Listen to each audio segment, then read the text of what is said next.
Hi and good morning. Welcome to today's Walk and Talk. Let's see what topic we're going to talk about today. So, I think for you listening, the most important day of this week is actually today. Why? We have discussed yesterday in my Walk and Talk that today the Fed going to cut rates, meaning that we will probably see a 25% rate cut. So they will probably cut the rates, and this should actually give a big boost to the economy and should give a big boost to risk assets, as we discussed yesterday in the video. So if you are thinking about getting into a trade today, I wouldn't recommend to do so. Be very careful. If you have open trades, if you have leverage trades, make sure that you are actually protected, that you have a stop loss, that you are actually, your liquidation price is quite far away. I don't think that actually much will happen, but oftentimes when the Fed meeting starts and Powell is a little unclear in what he's saying, or even after the call, the market sometimes reacts in a strange way. So we could see a drop of Bitcoin, even with positive news. We could see a drop of 2 to 3% in Bitcoin and about 10% in altcoins. I don't really think that's going to happen, but it will not be good if they cut more rates, I guess, because if they cut 50 basis points, then the economy will smell that there's something going on and the Fed is behind the curve, as we have discussed yesterday. So I just wanted to remind you, if you have open trade, be very careful. And if you want to get into a trade today, wait until after the Fed meeting, because this can impact the markets very heavily. So you just wait and see what is going on. Of course, you could set up a breakout trade. So you could actually put a level where you automatically will buy. So on most of the exchanges, just set up a trade.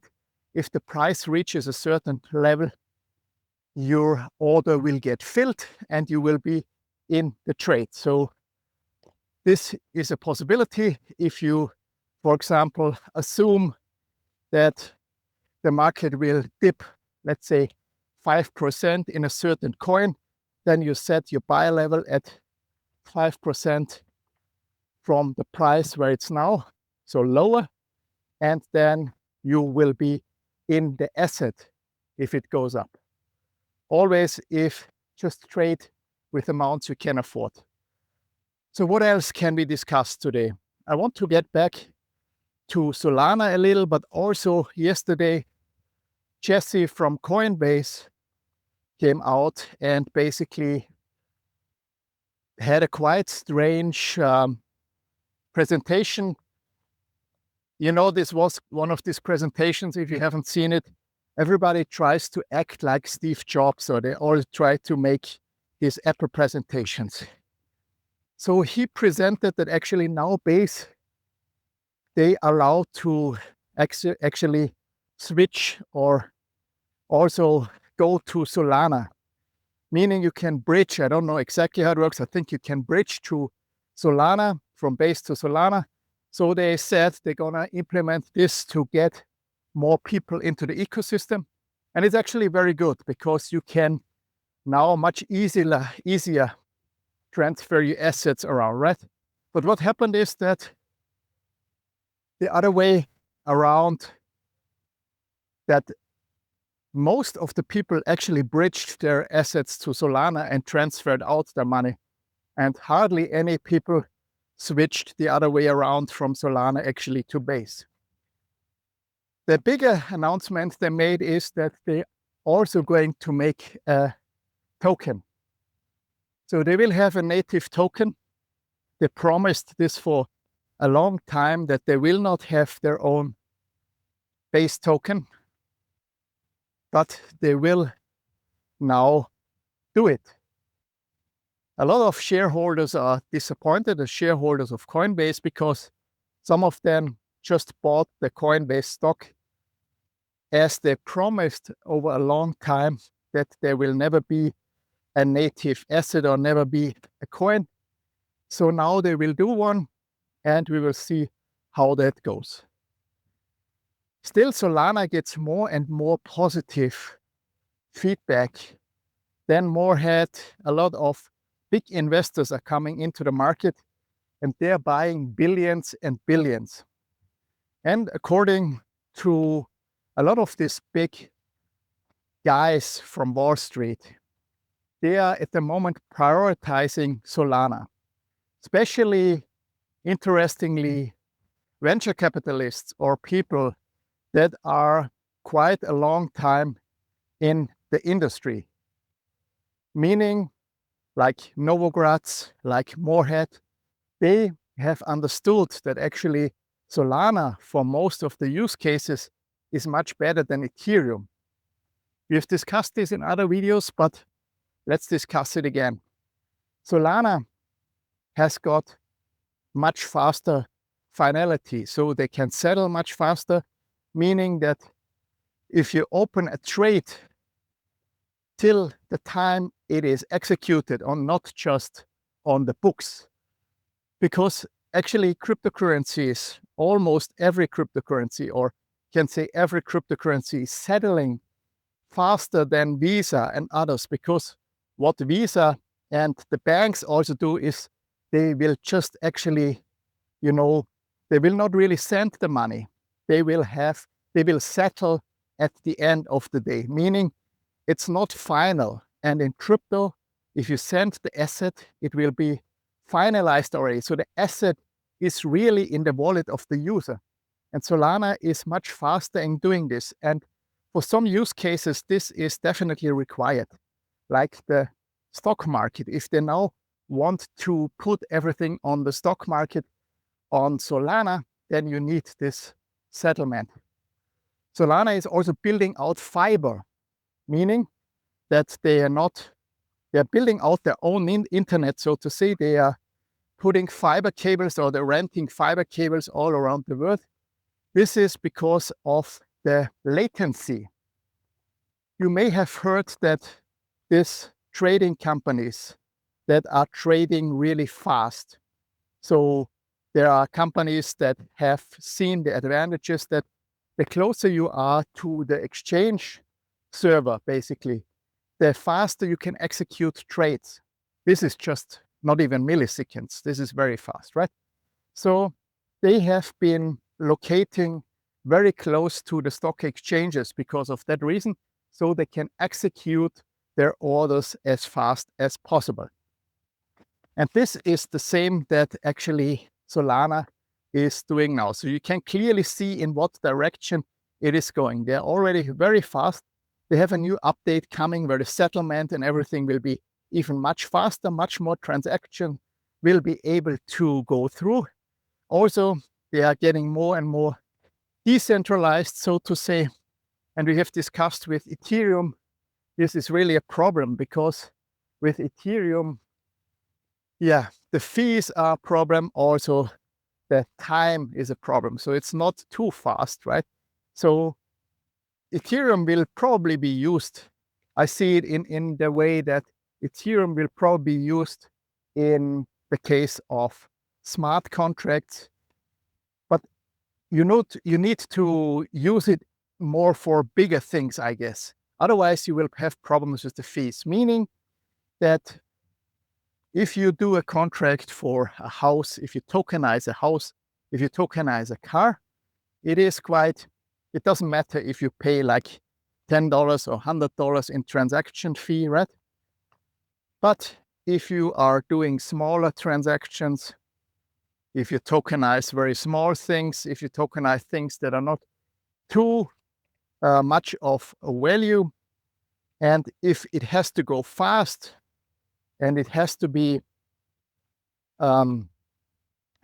really in a way that it works also for normal people with not a lot of money, Solana will win, right?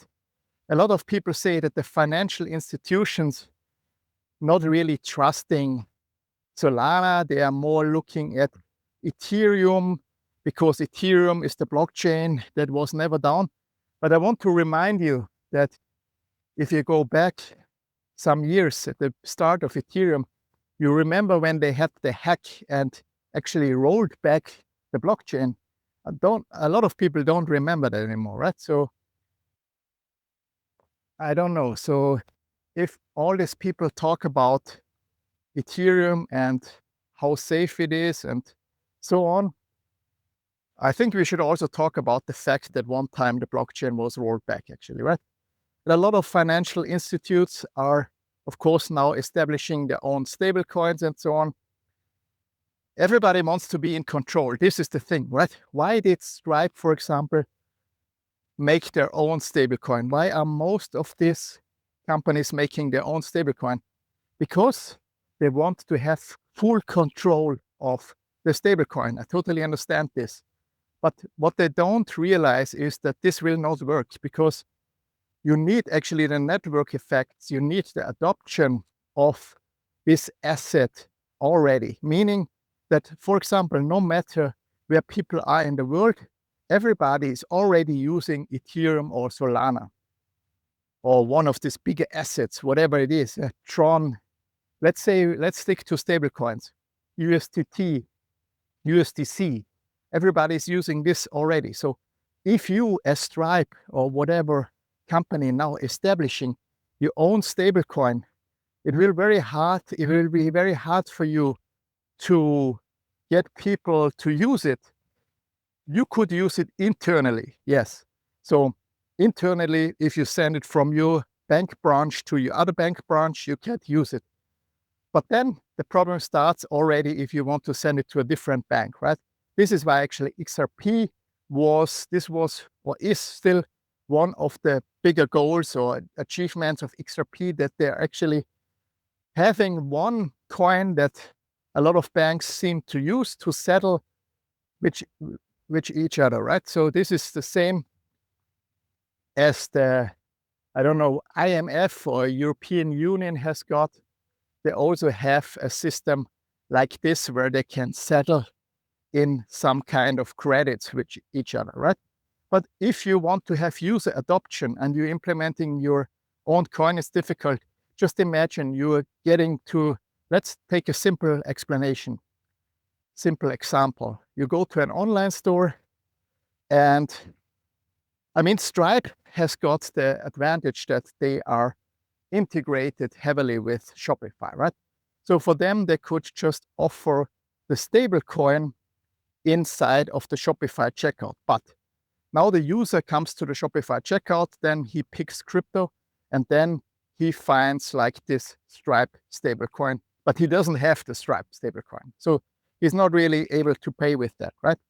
So it will be interesting how that develops. The stablecoins, very interesting development. So all these big players are getting now into the market and establishing their own thing. Now everybody is coming in. Now everybody is adopting it. Solana gets very positive replies, or very positive feedback from everybody. And it is like we have been talking. First of all, there was the Bitcoin run. So if you have not been invested into the market this year or even over the summer, you have lost a lot of money. So this saying, sell in May and go away, you lost a lot of money. The latest months or even latest year, 1.5, 2 years, it was very hard for most crypto investors, maybe also for you, because there's not many assets that have actually outperformed Bitcoin. And your goal, if you're in crypto, should actually be to outperform Bitcoin. It doesn't make any sense to trade around, hold other assets, switch assets, swap assets, if you're not able to actually outperform Bitcoin. Because why should you do this? Why should you have this kind of stress, put this kind of stress to yourself? If you can just hold Bitcoin and don't do anything. Also, there could be some tax advantages in some countries, right? In some countries, for example, Portugal, Germany, and there are other countries where you can actually hold your Bitcoin or your crypto assets for 1 year, and then it's tax-free because they make a difference between long-term capital gains tax and short-term capital gains tax. So this would be a good idea for you. So like I said, a lot of people had big problems. They have not even been in the market, or they have been stuck in the altcoins that they collected quite a long time ago. Maybe you still have these gaming coins. Maybe you still have these AI coins, right? And a lot of people are waiting for the market to go up. We are now in the phase where, the big guys are moving. The big guys, I mean now the big assets. We have seen Bitcoin running almost all year. We have seen Ethereum dropping very heavily, but then running up, I think, 40% in 1 week or something like that. We have now seen Solana running up. And if we follow the normal development of how a bull market develops, we are actually now in the phase that will promise or should lead to an alt season. We have also seen the first altcoins running, of course. We see at the moment Pump.fun running quite heavily. The other assets are a little dampened, so I'm not sure what is going on. But don't forget, like we started the video, today is a very important day for not just for crypto, for the whole economy, because the Fed will do changes. And today, they should not just announce the Fed that's a difficult word, Fed rate cuts.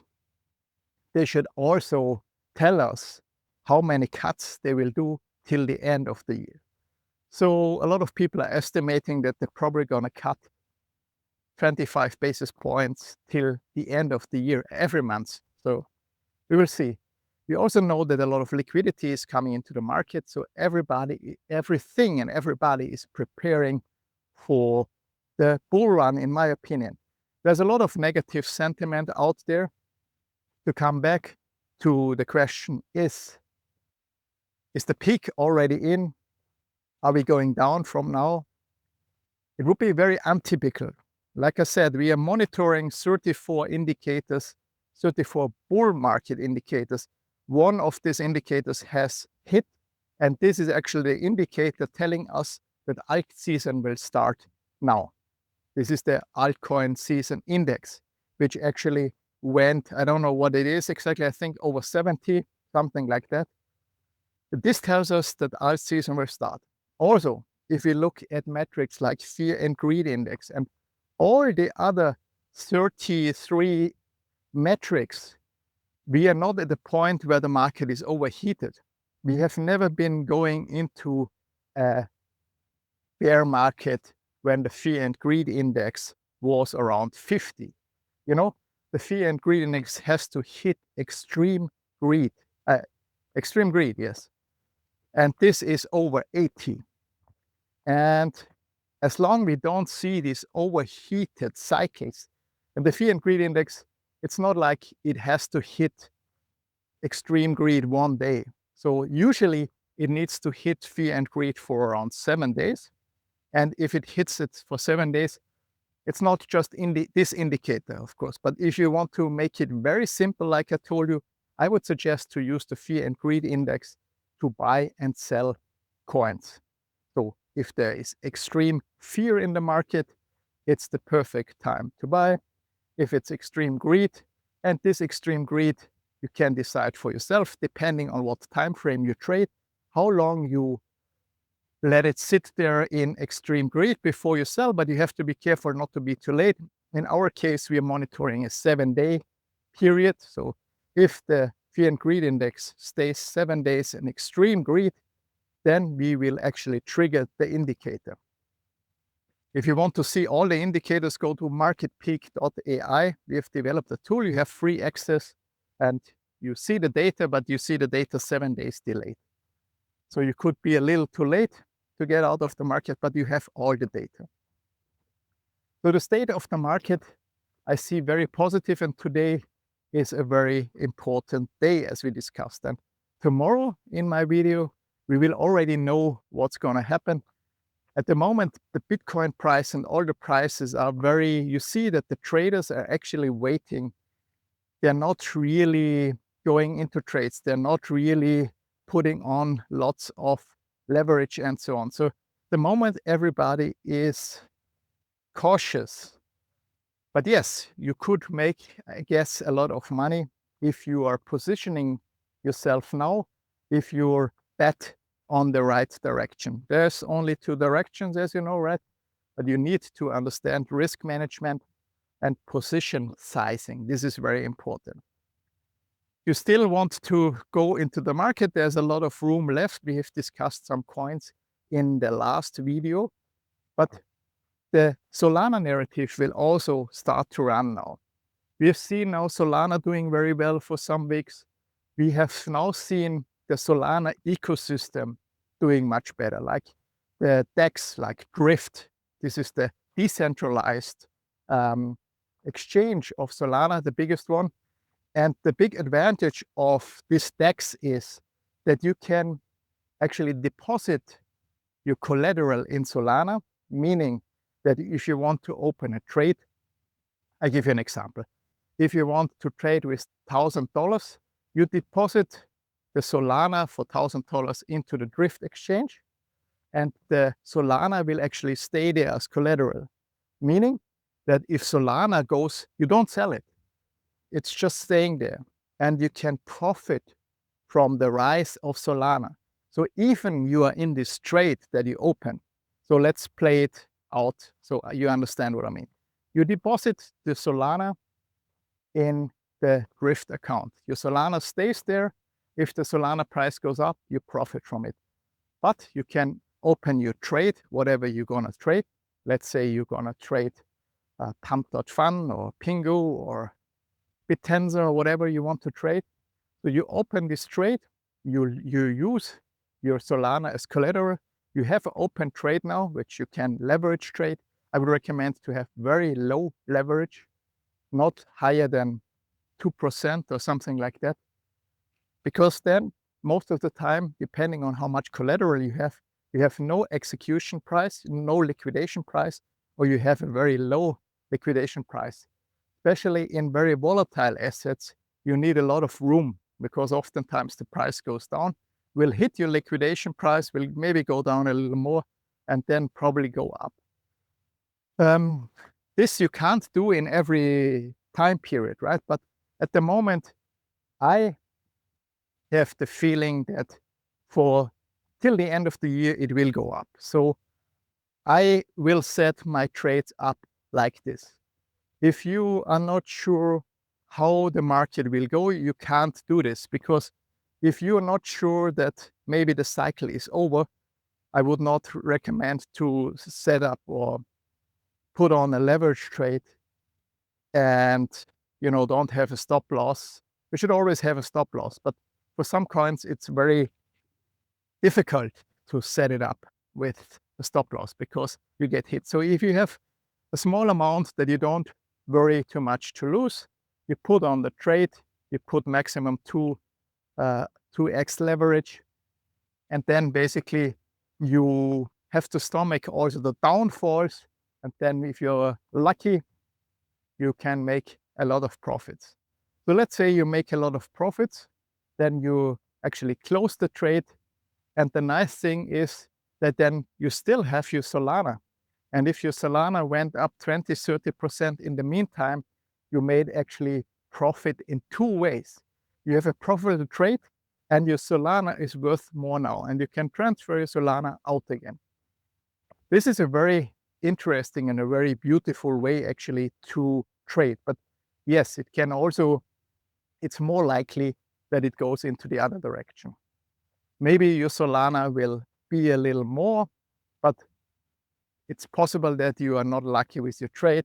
So at the end, you lose some assets, you lose money, and your Solana collateral will be shrinked, right? So because if you lose money on the trade, you will not get back so much Solana again. And then you can transfer the Solana out and hopefully you have made money. So this is one of the Solana narratives that you can look in. But again, you are already a little too late, I would say. This is like, I told you this in, I don't know, 10, 14 days ago, or even longer. You have to really profit from it, you have to be in a little earlier to really profit from it. But still, if you see a narrative running, in my opinion, you can still go into the narrative. Meaning that if you see now that some assets are starting to run and that are very strong, we have discussed this for pump.fun, and we have discussed it for Hyperliquid, Pingu. These assets, for some reason, run really crazy. Everybody is talking about them. They are not running so much in price. Pump.fun is running so much in price, yes, but the other assets are just, they have so much attention. They have been running very much already, but we discussed this in the other videos that we make, that they have such a good setup for the bull market that assets like this, I think you can still go into and actually profit from the running narrative. Because if you're going out and looking for some other hidden gem that is similar to what is running already, you know, the eyeballs are not on this project. Maybe some people will drip into it, but the masses and the supporters of the project will stay there, and other people, because everybody's talking about these assets, will also come in. So you have much more chance to hop onto assets that are really strongly running at the moment. But you need to understand the time frame, right? You need to understand the narrative, and you need to understand your risk. So be very careful if you jump into any asset. So I hope that was useful. So let's see what's going to happen at the Fed meeting today. I hope prices will shoot up and we will all get rich, right? So have a nice day, and I see you tomorrow. Thanks for watching. Bye bye. Take care.